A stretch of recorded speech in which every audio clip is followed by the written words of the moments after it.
राधे राधे भक्तों, जय श्री कृष्ण, जय श्री राधे। आज मैं आपको माघ मास महात्म का 20वां अध्याय सुनाऊंगी। कल के महात्म में हमने सुना था कि बंदर और सारस का प्रसंग, जिसमें सारस ने बंदर को पिछले जन्म का वृत्तांत सुनाया। अब आगे सारस से अपने पिछले जन्म का वृत्तांत सुनने के बाद वो बंदर बोला कि अब तुम मुझे अपने पिछले जन्म का वृत्तांत सुनाओ, बताओ कि तुम मेरे पुरोहित थे, फिर सारस क्यों बने। अब यह सुनकर वो सारस कहने लगा कि मेरी दुर्गति का कारण भी सुनो। एक समय राजा होकर तुमने नर्मदा नदी के किनारे पर सूर्य ग्रहण के समय बहुत से ब्राह्मणों के नियमित 100 ढेर अन्न का दान किया था। मैंने तिहाई के मध्य में थोड़ा सा ब्राह्मण को दिया और बाकी सब के में आप हर कर ले गया। इन ब्राह्मण के द्रव्य का अपहरण करने के पाप से मैं पहले काल सूर्य नरक में, सुत्त नरक में और फिर रक्त कुंदुब नरक में, जहाँ पर बड़े बड़े कीड़े थे और रक्त तथा पीप से भरा हुआ नाभि तक, नीचे सर और ऊपर के पैर किए हुए, पीप चाटे हुए उस दुर्गंध वाले नरक में कीड़ों और आदि से काटा जाता रहा। वहाँ मैं 3000 वर्षों तक इस यातना को भोगता रहा। 3000 में उस नरक में दुख का वर्णन भी नहीं कर सकता।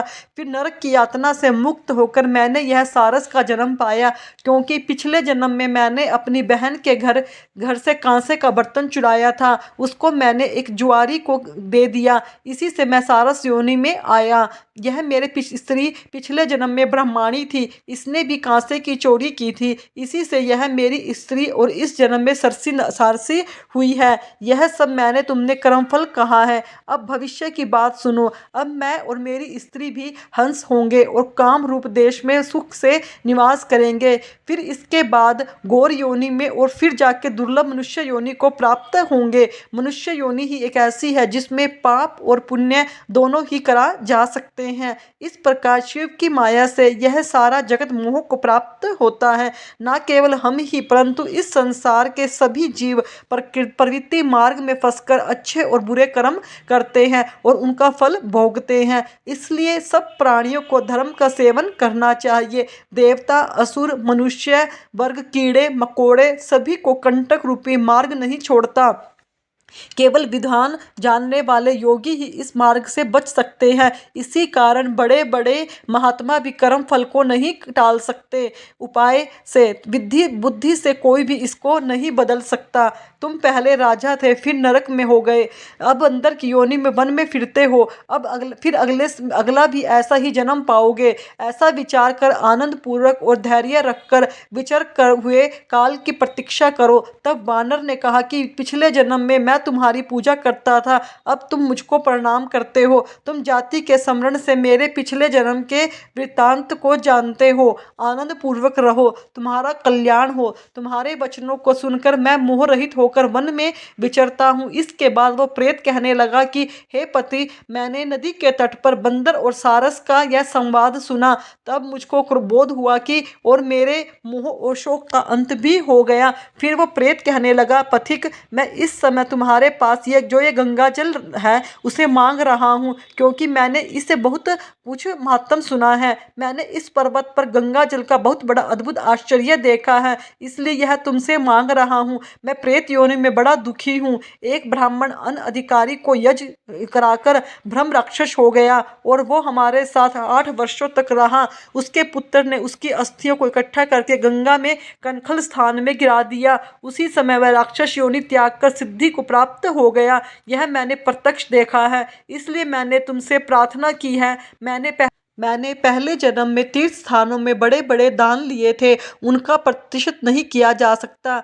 इसी से मैंने तीर्थ स्थानों पर बड़े बड़े दान लिए थे, उनका प्रायश्चित नहीं किया जा सकता। इसी से मैं हजारों वर्ष तक प्रेत योनि, जिसमें अन्न और जल मिलना दुर्लभ है, उसमें दुख पा रहा हूँ। इस योनि में मुझको हजारों वर्ष भी इस समय आप जल दे के मेरे प्राणों को कंठ तक आ गए हैं, उनको बचा लो। कुष्ठ आदि रोग से भी मनुष्य अपने प्राण त्यागने की इच्छा नहीं रखते।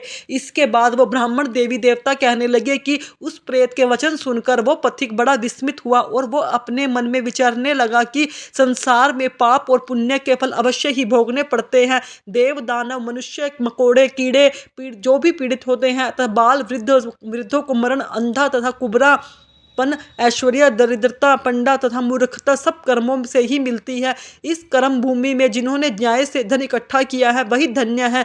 अब यह सुनकर प्रेत रूपी केरल का जो ब्राह्मण वसु था वो गदगद वाणी में बोला, पथिक मैं जानता हूँ कि आप सर्वज्ञ हैं, आप मुझको जीवन का आधार जल इस प्रकार दो जैसे मेघ चातक को देता है। तब वो पति कहने लगा कि हे प्रेत मेरे माता पिता भृगु क्षेत्र में बैठे हैं, मैं उन्हीं के लिए गंगा के संगम का जल लाया हूँ। अब बीच में तुमने यह जल मुझसे मांग लिया, अब मैं इसे धर्म संदेह में पड़ गया हूँ कि मैं कंठ वस्तु के यज्ञों को इतना मानता नहीं जितना प्राण रक्षा को मानता हूँ, इसलिए मैं तुम्हें जल देकर तृप्त करके अपने माता पिता के लिए फिर से जल लाऊंगा। इसके बाद देवद्विती ब्राह्मण कहने लगे कि इस प्रकार उस पथिक ने माँ गंगा यमुना के संगम का जल उस प्रेत को दे दिया। उस प्रेत ने प्रीतिपूर्वक उस जल को पिया और उसी समय वह प्रेत शरीर को छोड़कर दिव्य देवधारी हो गया। इसके बाद वो पिशाच रूपी राजा चित्र कहने लगा कि मुझे केरल ब्राह्मण वासु की इस कथा ने बड़ा आनंद दिया, जो बिंदु मात्र गंगा जल से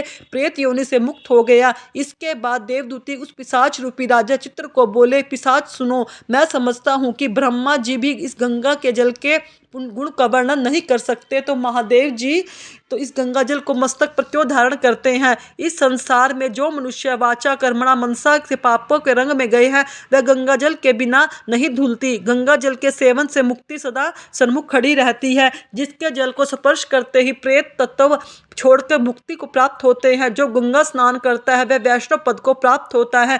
यदि संबंधी लोग गंगा जल में तर्पण करें तो नरक में रहने वाले पितर लोग स्वर्ग में चले जाते हैं और स्वर्ग में रहते हुए ब्रह्म तत्व को प्राप्त होते हैं।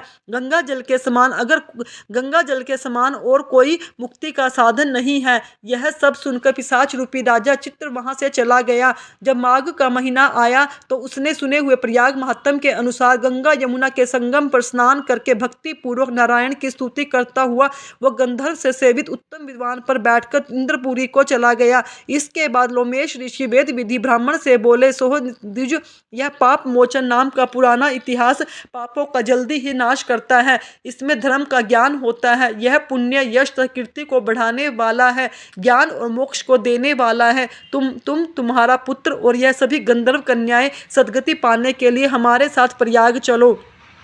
वहाँ पर हम सब ऐसा स्नान करें जो देवताओं को भी दुर्लभ होता है। वहाँ पर शाप से पैदा हुआ पिशाच बन सब नाश हो जाएगा। इस प्रकार लोमेश ऋषि के मुख से अमृत मधुर का वचन को सुनकर मानो अमृत पीकर सब प्रसन्न हो गए हों और पाप रूपी समुद्र से पार हुए। इसके बाद लोमेश ऋषि के साथ सब लोगों ने दक्षिण दिशा को प्रस्थान किया। माघ मास महात्म 20 खत्म। आगे की कथा कल के हम 21वें अध्याय में सुनेंगे। जीवन क्षण भंगुर है, कर ले प्रभु का ध्यान,